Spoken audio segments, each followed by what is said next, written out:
America और Israel ने तैयारी पूरी कर ली है, बस ट्रंप की हरी झंडी का इंतजार है, जिसके बाद मिडिल ईस्ट सबसे बड़ी जंग की आग में जल सकता है। और इसी को लेकर के बड़ी खबर भी सामने आ रही दर्शकों, ईरान पर जॉर्डन से हमले की आशंका। जॉर्डन में अमेरिकी बेस पर बड़ी तैयारियां की जा रही हैं। बेस पर 60 फाइटर जेट्स मौजूद इस वक्त बताए जा रहे हैं और सैटेलाइट तस्वीरें भी सामने आई है। और सैटेलाइट तस्वीरों में यह देखा गया है कि 60 जेट्स मौजूद है वहां पर। अब आप समझिए, जॉर्डन के रास्ते से अमेरिका अटैक करेगा, ये इंफॉर्मेशन मिल रही है। ईरान पर जॉर्डन से हमले की आशंका। जॉर्डन जो कि प्रॉक्सी बताया जा रहा है सबसे महत्वपूर्ण, और जॉर्डन के रास्ते से अगर अमेरिका अटैक करता है, इसके किस तरीके से डिप्लोमेटिक टर्म्स रहने वाले हैं, इसका मतलब क्या है, इसके मायने क्या है कि प्रॉक्सी वॉर अमेरिका आगे बढ़ाएगा क्या। बेस पर 60 फाइटर जेट्स मौजूद हैं और रास्ता चुना है जॉर्डन से, अमेरिकी बेस से, तैयारियों को लेकर तस्वीर के जरिए मैसेज देने का कि जॉर्डन से भी हो सकता है अटैक हो जाए ईरान पर। इसी को लेकर दिखाते हैं आपको विशेष रिपोर्ट।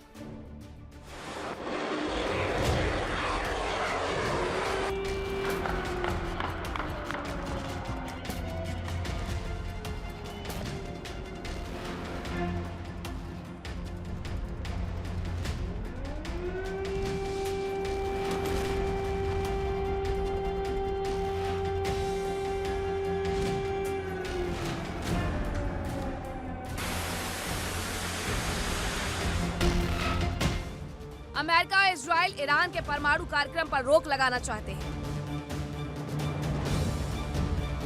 इस बीच ईरान के विदेश मंत्री अब्बास अराक्ची ने जिनेवा में राफेल ग्रॉसी से मुलाकात की और परमाणु समझौते पर ठोस प्रस्ताव की बात कही।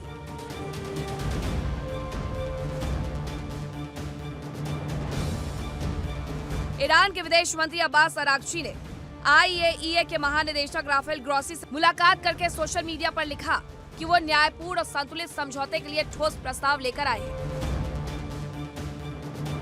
उन्होंने साफ किया कि धमकियों के आगे झुकना बातचीत का हिस्सा नहीं होगा। उधर ईरान के उप विदेश मंत्री माजिद तख्त रवांची का कहना है कि अगर अमेरिका प्रतिबंधों में राहत देता है तो ईरान समझौते के लिए तैयार हो सकता है। ईरान चाहता है कि बातचीत सिर्फ परमाणु मुद्दे तक सीमित रहे। उसने अमेरिका और इजराइल की जीरो इनरिचमेंट की मांग को गलत बताया। ईरान ने अपने बैलिस्टिक मिसाइल कार्यक्रम पर भी चर्चा से इनकार कर दिया। साथ ही चेतावनी दी कि अगर युद्ध हुआ तो पूरा क्षेत्र प्रभावित होगा और अमेरिकी ठिकानों के साथ ही इजराइल भी निशाने पर होगा।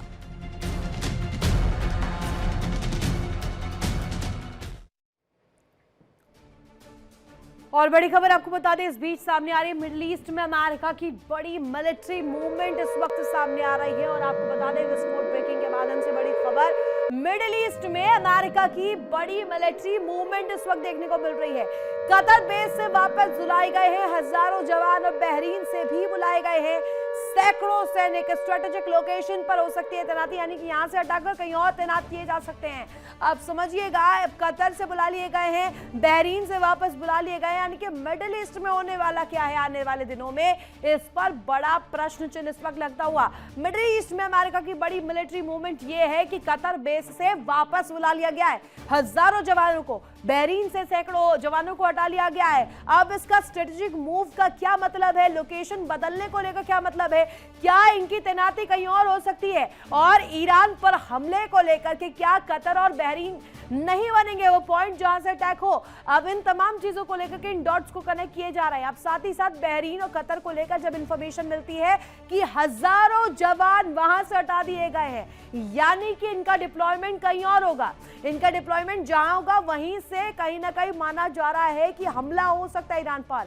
अब स्ट्रेटेजिक लोकेशन बदलना, स्ट्रेटेजिक लोकेशन की तैनाती चेंज करना और सैनिकों को मूव करना, इसे क्या माना जाए। ईरान के खिलाफ अमेरिका किस तरीके की अब कीलेबंदी चाहता है, कतर से हटाने का मतलब, बहरीन से हटाने का मतलब क्या है।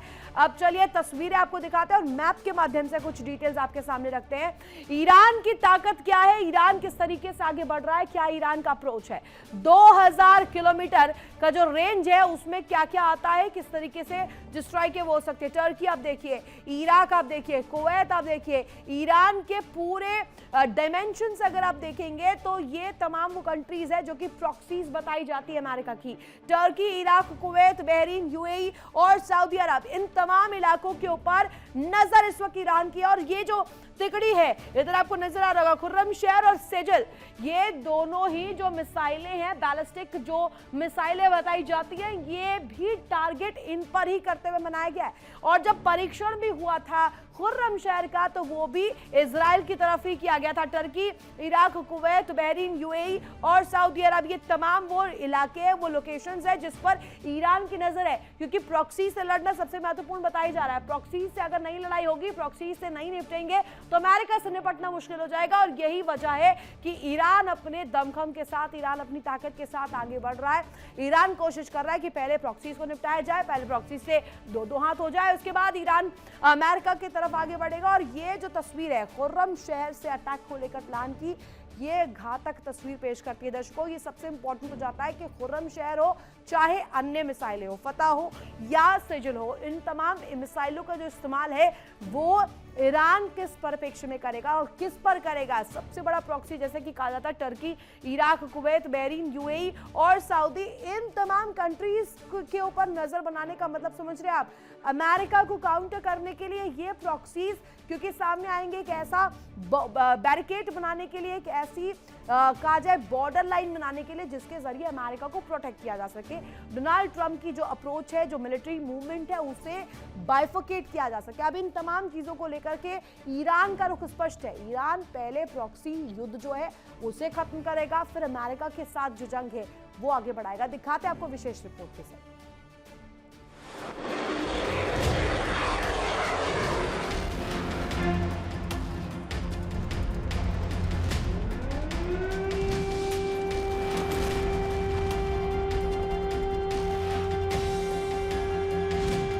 ईरान बातचीत के लिए आगे बढ़ रहा है, अपनी शर्तें रख रहा है, साथ ही जंग की धमकी भी दे रहा है।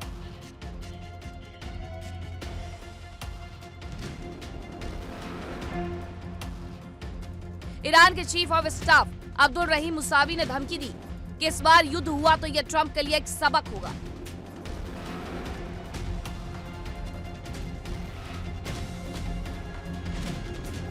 तो क्या ईरान भी वार्ता की आड़ में अपनी सैन्य तैनाती को मजबूत कर रहा है?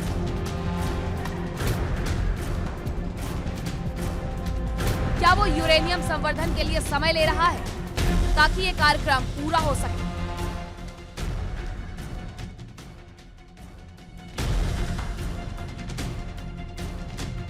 खबरों के मुताबिक ईरान ने हमले के लिए टारगेट तय कर लिए हैं।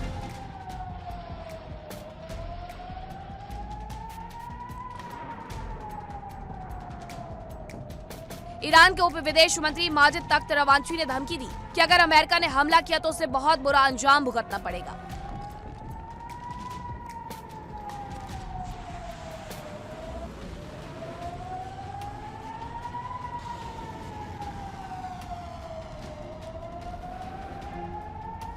बताया जा रहा है कि ईरान सरकार ने अपने दूत अरब देशों में भेजे हैं ताकि या तो उन्हें ईरान के पक्ष में लाया जा सके या फिर ईरान के खिलाफ हमले के समय में वो निष्पक्ष रहे। इधर ईरान के सहयोगी चीन और रूस भी साथ हैं, यानी जंग में ईरान फ्रंट पर होगा जबकि चीन और रूस उसका साथ दे सकते हैं।